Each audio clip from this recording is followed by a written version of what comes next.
অনেক কাল আগে কোনো এক গ্রামে সেলিম নামে একজন জেলে বাস করত।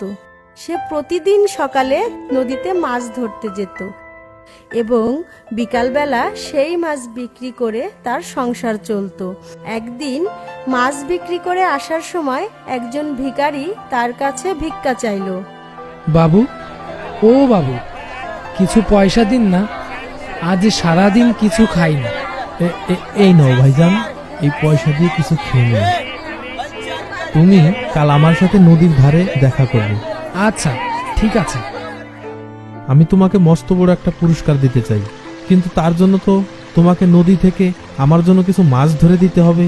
ভিখারি তার কথা শুনে মনে মনে খুব রাগ হলো, কিন্তু তাও তার কাজ করে দিতে রাজি হলো। ঠিক আছে, আমি আপনার জন্য মাছ ধরবো।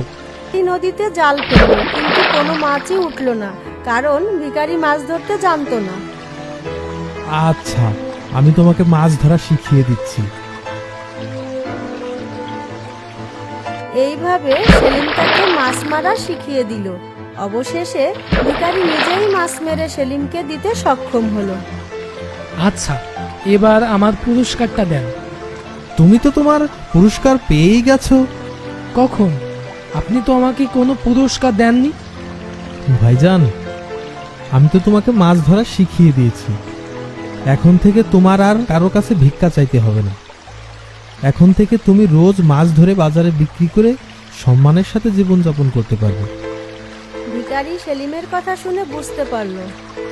ঠিক বলেছেন বাবু, আমি আমার পুরস্কার পেয়ে গেছি। এভাবেই সেই ভিখারি ভিক্ষা চাওয়া ছেড়ে দিয়ে মাছ ধরে নিজের সংসার চালাতে লাগলো।